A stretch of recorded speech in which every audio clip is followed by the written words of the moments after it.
เห็นยังบนเรือเลยได้มาเนาะมาเด้อมาชุบชุดแต่งงานยังบ่ได้มาหรอวะเอามาแล้วมันก็ได้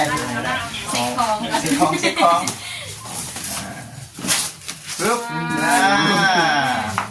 สิ้นหมูพี่น้องเลยเนาะเต็มเลยเอานั่นบ่มีเนื้อใส่บ่สิ้นหมูแม่แห้งอยู่ดีมีแห้งพอแต่ความสุขความเจริญเด้อนะสุขกายสบายใจคิดสิ่งใดก็ขอให้ได้สมคำมุ่งมา่ปรารถนา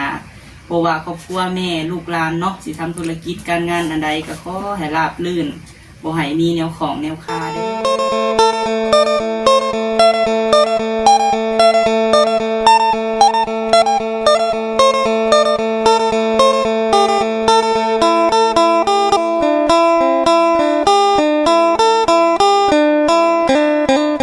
พี่น้องเลยเนาะ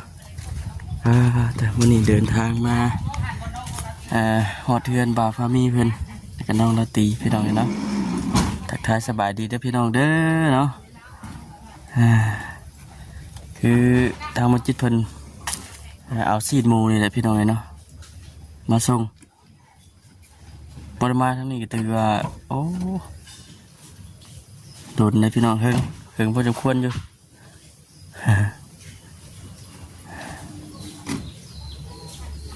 เพราะว่าคือตามที่ได้ยินข่าวมากอะนาซิเมนมืออื่นนี่แล้วว่าพี่น้องเนาะมืออื่นนี่มันมือจัดงานเต็งคงน้องละตีเพิ่นประมาณนั้นน่ะทางบกคำก็ได้หับเชิญอยู่พี่น้องเนาะน่าจะเป็นมืออื่นเมื่อนี้ก็เลยติดรถมานำบจิตเพิ่นมาส่งชิ้นหมู30 กิโลประมาณนั้น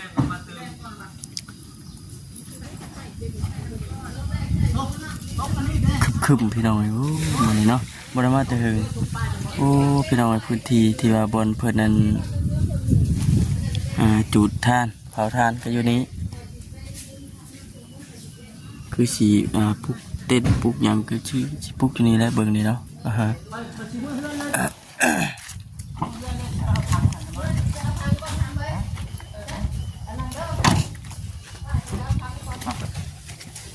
พี่น้องเลยครับสบายดีเด้อสบายดี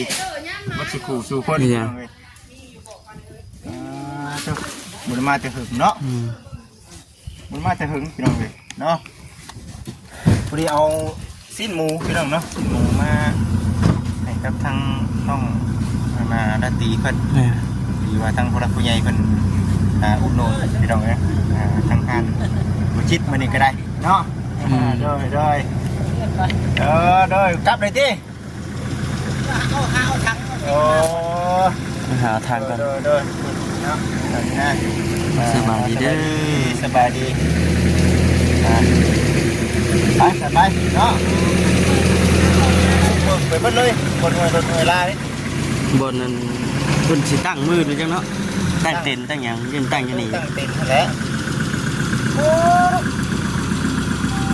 ไปเถอะเนาะไปเอาไปหาน้องๆคนก่อนน้องๆคนก่อนได้ไหมนี่เด็กเป็นยังไงเนาะเป็นเก็ดเป็นยังมีแต่สิ้นหมูพักหยาบ่ได้มีบ่มีสิ้นหมูนวด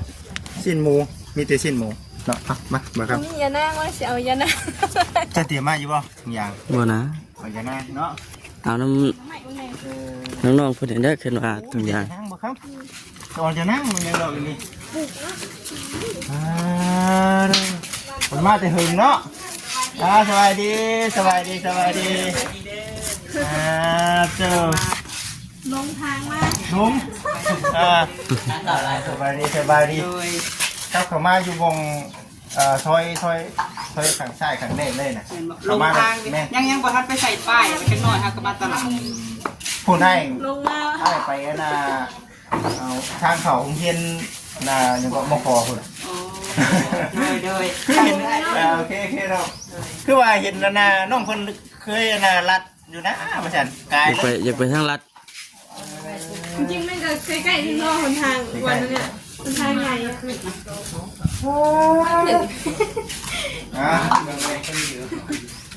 โอเคสบายดีโอ้เนาะพระผู้ที่เราเลยมากำลังตีให้กับ FC นะผู้อีกเทื่อก่อนเนาะเห็นแต่ในคลิป FC เป็นว่ารอแล้วพี่น้องเอ้ยมื้อนี้บ่จิตมาเห็นตัวจริงแล้วตัวบ่จิตบ่ได้มื้อนี้พี่น้องเอ้ยเนาะ เป็นอะไร รออยู่มาเหรอนั่งผิดนะมีนะเดี๋ยวนั่งผิดนั่งแก้น้องผิดนั่งแก้น้องคนนี้ก่อน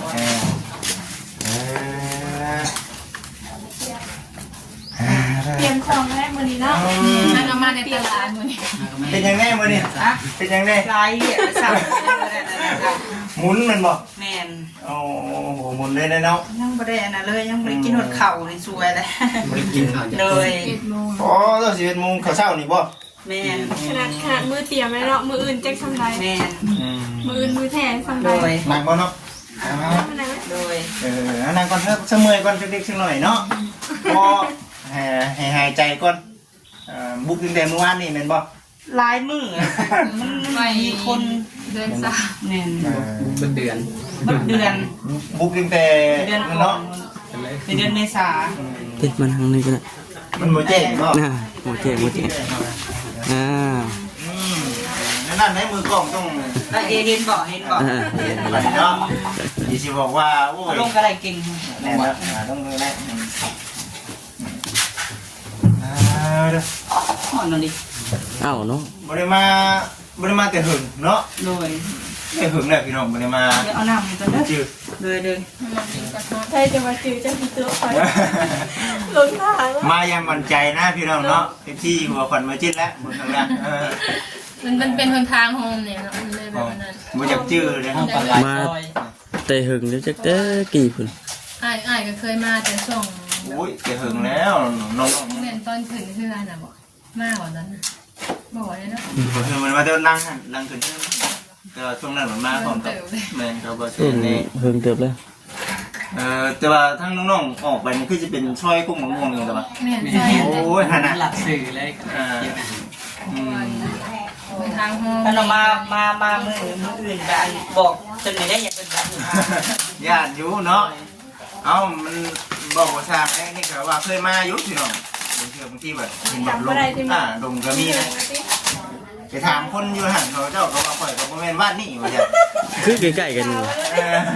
เนาะว่าใกล้กันอยู่ ใกล้กันอยู่หันของพระเจ้าเนาะขึ้นมามาครอบครัวไปครอบครัวเล่าเลยน้องๆมันบอกไม่ได้คอยได้ลงเงินไปไหนเนาะ ไม่ได้ไปหา ว่าไม่จะเป็นก็คือแถวซีโนแถวแบบนี้นะพระเจ้าก็แจ้งมากับไปเรียกของไฟของเราบริเรียกคือบ้านเขาเนาะ กระห่างกันเนี่ย เดี๋ยวเป็นยังไงตื่นเต้นป่ะ ตื่นเต้น นอนหลับอยู่คืนนี้ มารับตื่นแต่เช้าๆเลย ตื่นแต่เช้าเลยเนาะแล้วจังหวะเห็นเอฟซีคอมเมนต์อยู่เนาะน้องมันเอาก้อนมันยังเฮงมาได้ใช่เจ้า ยังพี่น้องกับบอกมียังอยู่ ยังเป็นลมเป็นแรงอยู่ป่ะ แม่นสมัครเนาะเลย มันเกิดใช่ไหมจักดิ สมัคร เนาะวันนี้ก็คือว่าเนี่ยพอดีว่ามีทางแม่แก้วเนาะอยู่ทางสหรัฐคนแหละคนได้อุดหนุนสิ้นมุงอยู่ในหันบจิตเนาะสหโลกน้องเลยก็ได้ว่าเอามามอบให้ทางน้องๆเฮ็ดอยู่พวกกินให้แน่เนาะตอนนั้นไปตลาดที่มาสั่งนี่ ไปตลาดซื้อหันซื้อหนีเนี่ยน้องโบราณคนทางอันไม่ป้ามาซอยไก่เพื่อนกันนี่แหละเลยแล้วก็เอื้อยเพิ่นมาแต่ใต้มาซอยเลย ไปได้ใส่เอารถจักรข้าวเหนียวคนไปคนมาร ถใหญ่รถใหญ่ แค่นี้เนาะ รถจักรก็คือสีไลท์ รถจักรหาเที่ยวเตรียมงานนู่นนั่นนี่เนี่ยประมาณเดือนหนึ่งเป็นเมษาเป็นเมษาพี่น้องเอ้ยแหละบ่ได้ไปใช้ช่วงนี้บ่พอมีก็ได้เดือน แม่เห็นอยู่เห็นอยู่น้องอยู่เนาะเบิ่งอยู่ หันเฮ็ดนี่ก็มีแต่ซุมเฮาเองเฮ็ดเบิดพี่น้องเอ้ยแล่น3-4 คนเฮ็ดหันเฮ็ดนี่หลายอย่างอยู่อื่นก็แห้งสินักเลยพี่น้องเอ้ยเนาะ เนาะยันมุนได้เติบอยู่ดอก โดย จักกันใดเขกทั้งทีมงานแน่จักกันใดทั้งนักห้องหมอลำแน่บัดนี้จักกันใดโอ้ยลายเนาะบ่เคยได้ช่วงที่ลายอยู่ ก็หลายอยู่พี่น้องเอ้ยแต่บ่ บ่ฮู้ว่าเพิ่นสิมาเบิดบ่หรือเพิ่นอาจจะค้าเวียกอะนะพี่น้องแต่เฮาก็ ให้เรา ฮอดเบิดทุกคนเนาะพี่น้องเนาะ ฮอดน่าถึงเลยเด้ คือทีมงานยูทูบเบอร์บ้านโคกพี่น้องเบิดทุกช่องเลย แล้วก็บ้านห้วยย่างแน่ก็เบิดทุกช่องพี่น้องบ้านดงมะแง้วแน่เนาะทีมงานอันเอาเบาโอเบานะไปให้เนาะโอ้โดย ในปุ้งเขาได้สิได้มาอยู่บ่ในปุ้งเขาน่ะ เป็นลำพ่อ โอ้ อ่า ไปแล้วพี่น้องมื้อนั้นอาจจะคลอดมื้อนี้บ่หรือว่ามื้อใดนี่แหละประมาณ อยู่เมื่อเช้านี่ เพราะว่าเพิ่นว่าหมอนัดวันที่7เพิ่นว่า7กับ8นี่แหละ มันใกล้ ตรง เนาะ ตรงกับแบบตรงกับมือขอดเลยฮะ อ๋อ เดือนขอดเลย แม่นคือตอนที่ว่าคนไปแจกบัตรเชิญมื้อนั้นนะเพิ่นก็บ่พร้อมสิคลอดแล้วนะแต่ว่าถ้าว่าผ่านมื้อใดก็ได้เพิ่นว่า อืม แสดงว่าเพิ่นพาเอาแล้ว แม่น เนาะเอาซะเนาะมีแต่สู้ๆแน่น้องถ้ามีเนาะเรื่องงานหลายก็คือว่าบุกแนะมันเกิดอยู่เพิ่นสร้างดันเป็นเฮาตกเส้นหนึงก็เจ้าของหาเนาะ แม่น เธอเห็นเยอะพี่น้องเลยเห็นตัวจริงเพิ่นแล้วพี่น้องเลยเนาะ โดย ไอ้เก่งแล้ ถาม ว รู้แนวใดไปมาแนวใดฮะว่าจิตยังบ่เก่งสักก้อยได้เรื่องถามนี่ ถามได้เลยดี เอ้าก ว่านี้เนาะ มาแนวใดไป ไซ แนว บอกกันอยู่ไซ ใด ดิ เนาะ โยเนาะพี่น้องเอฟซีกับที่ได้ก็ยังบ่ได้คิดเนาะว่าทางน้องเพิ่นว่าสิได้นี่นะ โดย ว่าวันนี้น้องเพิ่นเปิดโตก็ว่าซั่นเนาะ แม่น เข้าไปเบิ่งอยู่ โดย ก็เห็นแล้วก็ดีใจบ้านได้ซะน้องบ้านเนาะ มันพักเพื่อมึงใส่บรี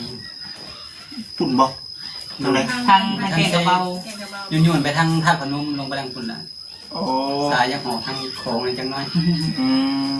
ไปทางท่านน้องเพิ่นบ่ ใส่บรีแม่น ทางนั้น มันสิแค่ทาง คื บร อ ร บา ดาง งานก็คือไปถัดพนมเนาะแล้วก็ เจอกันชัดพนมบ่ เฮ็ดได้ระบาดนี่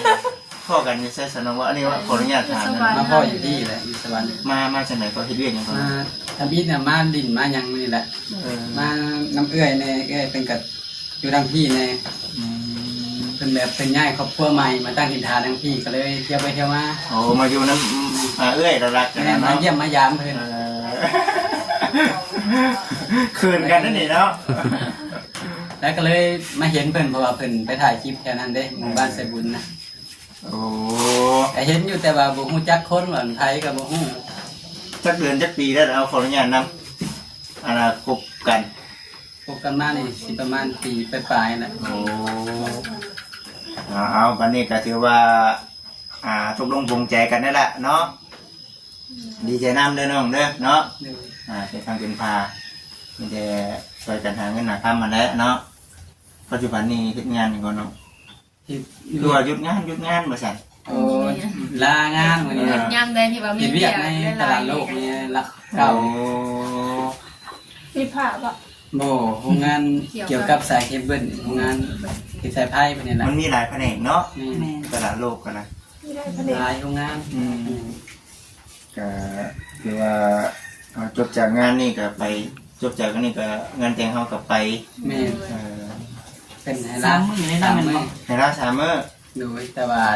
เมียของบ่แล้วเขาก็ต้องลาเพิ่มไปอีก คือหลังจากแต่งงานนี่คือ3 มื้อให้วิทย์มื้อคลัมเนาะบ้านเฮาเอิ้นเนาะ3 มื้อ พอดีมันก็สิถือวันเสาร์วันอาทิตย์พอดีเลยเลยยืนไปอยู่ แม่นๆเนาะดีแล้วสั่นเนาะเอามีแต่ดีใจน้ำเนาะช่วยกันหาเงินหาคำหักแข่งกันจนถ้าจนแก่ป้าไปนี่ก่อนพี่น้องๆบ่เข้าไว้พรเบิดดอกมื้อก่อนสิไว้พรให้เบิด ใช่บ่มีแนวเว้าได้เด้อ มีแนวว่ามื้ออื่นได้เนาะ แม่น มันคำว่าอะไร เอาว่ามื้อนี้ละมื้อก็เว้าอี โอ้ยันว่าอย่าบอกแต่คำเก่าวะเนี่ย ถามมานำเฮาเด้อคันบ่จักคำเฮา เนาะเอาน้องราตรีกาเนาะเห็นเด้ข้าวตะกี้เนาะแต่ตะกี้กันน้อยๆนั่นหรอกพี่น้องเนาะ ตะกี้จักปีก่อนน่ะ13บ่เอ้ยดิ ประมาณ14 14 13 เดี๋ยวนี้ได้ 14 ปะ19สิขา19แล้ว 19เที่ยงกันอยู่กับมีนามือน่ะต้องลงจักปีว่าซั่น เก้า เราเบิ่งเจ้าเราเบิ่งคลิปคนเราเบิ่งคลิป FC คอมเมนต์กันเข้ามาในเด้อว่าซั่น 9 ปีละตีนะเพราะว่าหลังจากที่ว่าทีมงานสายบุญบ่ได้เข้ามาก็หลายปีแล้วพี่น้องเนาะหลายปี จากที่ว่าอยู่กระต๊อบน้อยนะพี่น้องเนาะผู้ใหญ่เพิ่นคือเม็ดแก้วเนาะผู้เพิ่นซอยมาทางบาจิตมื้อนี้กันเพิ่นได้เคยซอยแป้นเนาะเพราะว่ามีจำได้อยู่บ่ กับทีมงานบ่แสน แม่นบ่ มามอบเงินให้ตะกี้ แต่พูดแต่หึงเลยได้ แม่นแต่บ่พามีเป็นคนที่จำได้พี่น้องหน่อย แล้วก็คือว่าหั่นแหละเนาะ หน่อย ต่อดีใจ ก็ดีใจนะพี่น้องที่ว่าแม่เพิ่นแล้วก็ผู้ใหญ่ใจดีใจบุญทุกท่านที่มองเห็นครอบครัวของบ่าวพามีเนาะพี่น้องกะบ่าวพามีกะดีใจแฮงเนาะพี่น้องที่ว่าผู้ใหญ่เพิ่นแบบคือต่อยอดในเฮาเนาะล่ะเนาะจากเด็กน้อย2คนพี่น้องที่ว่า ถ้าว่าไพ่เบิ่งคลิปเบาเตียงหรือว่าคลิปเขาเบาจิตเนาะพี่น้องเนาะผ่านมาคือสิเห็นครอบครัวเบาพามีว่าสู่สำใดเนาะละตี อันนี้ก็พากันเว่าอยู่ได้พี่น้องเลยเนาะย่อมพาว่าป้าต้องครอบครัวน้องเพิ่นคือว่าพลิกผันเนาะย้อนแบบคือหนึ่งคือเคยผ่านความลำบากมาแล้ว โดย และฮู้ว่าความลำบากมันเป็นนี่แหละเป็นจิตเป็นใจเอาเองบาด ถ้าว่าไพ่บ่เคยลำบากเนาะพี่น้องไพ่บ่เคยถูกข์เนาะว่าเลยก็สิบ่ฮู้พี่น้องว่ามันเป็นสิ่งที่ว่าเฮาเป็นตาญาติในพี่น้องสิ่งนี้เนาะแล้วหลังจากที่ว่าผู้ใหญ่ซอยเฮาพี่น้อง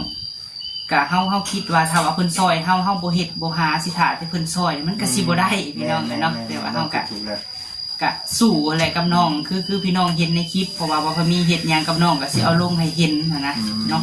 ก็สู้มาเลยพี่น้องถามว่าคู่มือนี่รวยบ่ก็ดีกว่าเก่าหลายพี่น้องเนาะจากเส้นคือผ่านมาเฮาเคยอยู่ในโคนเนาะพี่น้องว่าเลยก็เนาะว่าไปบ้านๆเฮาอยู่ในต้มว่าเลยก็แบบผู้ใหญ่เพิ่นขุดค้นเฮาขึ้นมาแหละเฮาจังมาอยู่จุดนี้นะพี่น้องเนาะ นี่ก็ถือว่าสมบ้านสมเมืองแล้วพี่น้องเลยบ่รวย พ บ่ อมีอยู่มีกิน แม่ แม่นบ่อึดคิวคือติกี้พี่น้องเอ้ยติกี้ก็สู้อีหลีแล้วบ่พามีกับไผถ้าว่าไผบ่เห็นนี่ก็คือว่าแนวใดพี่น้องทีมงานสายบุญนี่ฮู้จักเบิดเนาะ โอ้ FC เพิ่นก็สิเห็นเบิดแหละพี่น้องเนาะตั้งแต่ สมัยบุกเบิกก็แล้วกันพี่น้องเอ้ย แรกเลย แม่นติกี้บ่พามีก็บ่ทันมีซ่องพี่น้องเอ้ยพอดีทีมงานอ้ายเพิ่นถ่ายคลิปประมาณปีหนึงเนาะ แม่ป ปี ระมาณนั้นแหละ ปลายๆเลยกะ พอพามีก็คิดว่าจะเฮ็ด YouTube พี่น้องเพราะว่าอยากนำห้อยอ้ายเพิ่นจากตอนนั้นเฮาแบบชีวิตเฮาดีขึ้นเนาะดีขึ้นหลายแล้ววันนี้เฮาก็คิดว่าเฮาอยากซอยคนคือกับทีมงานในอ้ายเพิ่นน่ะซอยเฮาอะนะพี่น้องเนาะแล้วก็กันเรื่อยๆนะอ้ายวันนี้ก็มาแม่น จากที่ตัดสินใจเฮ็ดหน้าที่เป็นสะพานบุญให้กับผู้ใหญ่คนนี้หลายครอบครัวเติบเนาะ หลายอยู่พี่น้องไอ้ที่พ่อแม่ FC ให้ไว้เนื้อเสียใจซอยเรือมาแล้วก็ปกติเฮาก็มักแบบห้องเพลงห้องล่ำผ่านมานะพี่น้องเลยก็พอพามีก็ตัดสินใจให้อาจารย์เพิ่นก็เขียนก่อนลำพามีวอนแฟนให้เนาะจากที่ว่าชีวิตสิพลิกพันมาฮอดมื้อนี้นะพี่น้องเนาะแล้วก็มี FC รายทานมันก็ฮู้ขึ้นมาเนาะพี่น้องเนาะจากรายทาน จากเด็กน้อย แม่ บ้านๆคนหนึงกลายมาเป็นนักร้องนักรำ โดย ล่าสุดผลงานเฮารำหยังก็ ล่าสุด อ่า ชีวิตพามีพี่น้องเอ้ย จดวิวเฮาเดี๋ยวนี้เท่าไหร่แล้ว ยังบริเสกมื้อนั้นก็ว่าแสน2แสน3 โอ้ย นี่แหละพี่น้องเอ้ยเพราะว่า เห็นอยู่ ว่าพอมีคลิปทมหลายเลยมันเลยแบบมันไปแม่นแบบเพราะว่าเฮาบ่ได้เฮ็ดอันซ้ายหมอลำหรือว่านักห้องลงตลอดนะเพราะว่าเฮาคลิปเฮาทมหลายมันก็เลยบ่เห็น อืม เลย มีอยู่แถวบ้านๆก็ได้ยินอยู่เสียงเพลงเสียงดำน้องกัน ถ้าพอแล้วเบิ่งคู่มือ เล ได้ ย ยินอยู่ บ่ที่เราร้องเพลงยังก็เกิดมายังก็นั่นแหละ เห็นบ่ เพลงยังก็ ว่าชีวิตพามี แต่พอเราฟังว่าลำบ่ได้ กับผลงานเพลงนี้ก็แบบว่าอยากย้อนอดีตไปเนาะพี่น้องแบบว่า FC ผู้ที่เพิ่นติดตามเฮาใหม่แล้วบ่รู้จักกับบ่าวพามีกับลาตีนี่มาจากไสหั่นนะก็เลยว่า ให้อาจารย์เพิ่นเนาะนี่ใช่อาจารย์เพิ่นผู้เขียนก่อนลำให้เนาะเพิ่นก็มาเป็นเรื่อยหักเนาะโดยเลยก็ให้เพิ่นเขียนก่อนลำให้พี่น้องเอ้ยว่า แบบจะให้ย้อนอดีต FC ที่ว่าเคยเบิ่งคลิปเฮาผ่านมาเลยแบบเพิ่นบ่ฮู้ว่าบ่าวพามีมาจากไสหั่นนะก่อนชีวิตมาผิดพันและมีไผซอยมาแน่ประมาณนี้นะก็เลยว่า ประวัติเนาะ เพราะอะไรก็คือเขียนข้อมูลตัวเองให้เพิ่นเป็นก้อนพี่น้องเอ้ยเนาะแม่นแต่ว่าคอยอยากได้แบบนี้เด้อให้เพิ่นเขียนให้ก็เลยว่า เป็นก้อนลำชีวิตพามีเนาะก็มีคนรู้จักหลายขึ้นกว่าเก่าพี่น้องเอ้ยเนาะชีวิตก็ดีขึ้นหลายอยู่ มีแต่ดีใจน้ำแล้วก็สู้ๆแล้วก็ปังๆเนาะเรื่องทั้งน้องพามีเนาะ โดย ส่วนทั้งน้องๆนี่เนาะบัดนี้ก็คันว่าแต่งงานไปแล้วน้องเองสิมาอยู่น้ำน้องนาตีบ่ได้ว่าจังได๋ก็ ได้มันอยู่พี่แล้ว ที่ตรงเนี่ย อยู่น้ำกันเนาะซอยกันเฮ็ดซอยกันหาเนาะ โดย เอาซะเนาะว่าหลายแล้วพี่น้องเอ้ยไปเอาสิ้นหมูเฮาก่อนเนาะบัดนี้ก็ได้ เสิร์ฟน้ำก้นละลายไปเลยนี่ ละลายมันหน่อยจักถ่ายมา ทางมาเห็นเนาะมาเบิ่งก่อนพี่น้องเอ้ย หรือมาอันทงยางให้เด้อพูดอย่านางเมื่อนี่ นั่งหลายเนาะ เฮ็ดยังบ่เดือเด้ ได้บ่เนาะมาเด้อมาชุบชุดแต่งงานยังบ่ได้มาแล้วว่ะ เอามาแล้ว มื้อนี้เลยแม่นบ่ สีอะไรอ่ะ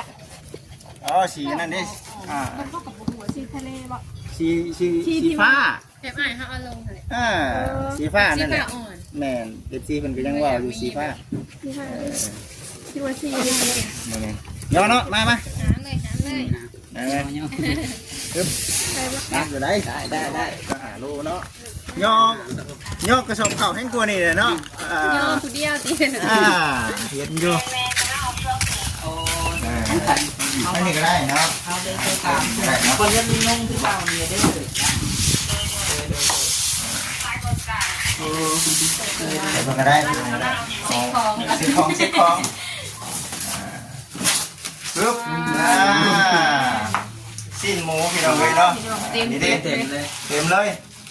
เอานั่นบ่มีเนื้อใส่บ่ สิมือ แม่ อันเบิ่ง ของเรา แบบนี้ก็ได้ทางมัน บอกกันมาบ่มีก็เอาของง่ายเลยก็ได้ แม่นบ่ ไปเอาลำก้อนโถ คนผู้แค่มาบ่มีคันบ่มีกับเปลี่ยนคันบ่มีกับ บ่มีอ่ะมีแต่ว่าอะไรจังส่งเนาะบ่เลยเนาะเพราะว่าเขากำลังอันนั้น แถมให้เลยก็ได้ไปแถมให้เลยก็ได้ไปเดี๋ยวอ้ายสิชื่อใหม่ไปได้ ซื้อก็ได้จ้ะ ชื่ออะไร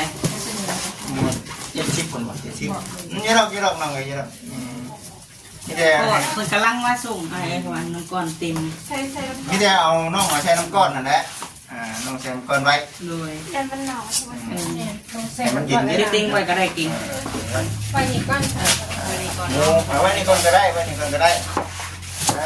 มาให้กับทั้งน้องทั้งสองคนเนาะเอาหน้าขอบคุณกับคุณทั้งสามีทุกคนแต่ก็เขายังไม่ทันในมือเด้พี่น้องเอ้ยเนาะรอหวนก่อนเนาะเห็นว่าก็ได้หวนก่อนคือว่าคุณแรกคุยกับผู้รับผู้ใหญ่เพิ่นพร้อมเนาะคลิปนี้เดี๋ยวเราคุยกันกับทางน้องๆเพิ่นสำนีก่อนเดี๋ยวคลิปต่อไปเดี๋ยวเราก็สิเบิ่งก่อนบางทีมีแนวจัดหรือว่ามีแนวกินซอยก็สิกินพี่น้องเอ้ย มีอยู่กำลังมาโดย เอาทั้งน้องแล้วตีผู้ซึกในไรมื้อนี้เอา10 โมงมาให้มื้อนี้ โดย ว่าน้ำเมย์เพิ่นเด้อ รู้สึกว่าดีใจนะก็ตอนแรกเนาะแบบเขาเห็นงานนี่นะตอนแรกก็บ่ได้คิดว่าสิมีแบบผู้ใหญ่เป็นซอยนะเพราะว่าแบบคือทางครอบครัวเฮาเนาะก็ผ่านแบบเป็นซอยเรือมาโดนแล้วก็บ่ได้คิดแต่ว่าทุกอย่างก็คิดว่าแบบซื้อเองนะ คือว่าทำนี้พอแล้วแบบนี้เนาะ กับแบบซื้อซ้ำเขามีว่าแบบหลายอย่างเนาะมันก็มันบ่แม่นว่าบ่มีแบบมีอยู่แต่ยากใส่หลายอย่าง แมน ก็เฮาก็ซื้อซ้ำเขามี โดย ได้ซ้ำได้ก็เอามันน่ะแต่ว่าแบบเฮ็ดงานขึ้นมาแล้วก็แบบมีผู้ใหญ่เพิ่นซอยก็ดีใจ สวยนั่นแน่สวยนี่แน่ โดยแบบหลายทางเพิ่นจะซอยคือเรื่องสุดอีหยังหั่นนะ เนาะดีใจน้ำแล้วสันเนาะ ก็ดีใจ เศร้าเอาบ่ แม่นเศร้าเพราะว่าเพิ่นก็บ่ค่อยมีเวลานะถ้าเฮาไปตัดก็ต้องแบบเพิ่นไปนำพาเวียกเนี่ย เอาแหละเนาะหมู่คู่เพิ่นก็ยังเศร้าอยู่เด้บ่ได้มีแต่เฮาเนาะเอาโอเคสันพี่น้องคลิปนี้ยาวเกินไปแล้วล่ะมีแต่ว่าให้รับทั้งน้องทั้งสองทั้งสามเนาะขอบคุณทางแม่เพิ่นเด้อเนาะแม่แก้วสารัตเนาะ โดยน้องอาดีก็ขอบคุณทางแม่แก้วบรรดาเด้ออยู่สหรัฐเนาะโดยก็ขอให้แม่อยู่ดีมีแฮงเนาะขอให้สุขภาพร่างกายเข้มแข็งให้อายุมั่นขวัญยืนเด้อแม่ซอยพวกลูกมาซ้ำนี้ก็ขอให้กลับคืนไปหาแม่ร้อยเท่าพันเท่าขอให้เฮงๆปังๆขอให้สุขภาพร่างกายเข้มแข็งเนาะโดยสาธุ เนาะ โดยเนาะก่อนอื่นบ่พามีก็ต้องขอกราบขอบคุณแม่แก้วหลายๆเด้อพร้อมด้วยครอบครัวเพิ่นแล้วก็ทุกคนเนาะแล้วก็ทีมงานเบาจิตเบาคำสาวินาพี่น้องที่มาเป็นสะพานบุญให้แม่ในมื้อนี้ก็ขอให้แม่อยู่ดีมีแฮงพอแต่ความสุขความเจริญเด้อนะสุขกายสบายใจคิดสิ่งใดก็ขอให้ได้สมคำมุ่งมา่ปรารถนา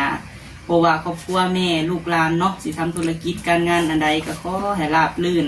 บ่ให้มีแนวของแนวคาเด้อขอให้เป็นห่มโพห่มไทรให้ลูกให้หลาน แม่และกะลูกหลานเนาะเบาจิตซอยเบาพามีและก็น้องละตีงานในมือนี้ก็ขอให้กลับคืน500 เท่าพันเท่าเด้อสา ถูกพี่น้องเอ้ยน้อง ให้ ปัน เฮงๆปังๆร่ำรวยกว่าเก่า เนาะ เนาะเด้อ บอกกับน้องห้องกลางนี่ไหลดูนุดเนาะ บ่เก่ง บ่เก่งเนาะลองมาขอบคุณพ่อใหญ่เพิ่นด้วยล่ะเนาะ ขอบคุณ แม่แก้ว แม่แก้วที่ซอยเหลือเนาะครับขอให้อยู่ดีมีแห้ง มียังไง ให้หน้าเท่าใดก็ขอให้คืน100 เท่าพันเท่าเด้อ เลย อ่า มือใหม่พี่น้อง เกินเลยเนาะ เลย เข้าใจเลย มันบ่คือ สึกเลย เฮาเคยอยู่นำกันเด้อ โด เด้ ยโดย คำว่าคำจากะสิได้รุ่นแน่แล้วที่เฮามาใหม่เนาะ โดย ที โด นี้ ย เราเคยกลัวข่อยอยู่ข่อยตาที่หิวแล้วไม่ได้เป็นไงเขาอะไรเป็นวันไหน เราบ่เคยว่างจะเคย เขาแบบเขาไม่เคยเบาเลย โดย จัดไปเนาะคือสิประมาณนี้ก่อนพี่น้องเนาะคลิปนี้ครับเดี๋ยวคลิปต่อไปเดี๋ยวสิเบิ่งรอบๆก่อนถามดินทำโพกันไปก่อนพี่น้องเนาะมีแนวสิถามหลายอย่างในแนวอยู่กันสิถามอยู่ในคลิปเดียวนี่เพิ่นว่าเอ้าเนาะน้องเอาคลิปนี้เด้อนะสบายดีโอเคพวกท่าน ไปเลย เดี๋ยวสิถามทั้งพระครูใหญ่เพิ่นน้ำพร้อมพี่น้องเนาะ ไปพี่น้องเนาะวันนี้ปัดนี้พวกนี้ว่าบดอยู่โอเคนะพี่น้องเด้อเนาะสำหรับที่นี่ก็คือสิจบคลิปก่อนไปพี่น้องมือหน้ามือไหนพอกันอีกสบายดี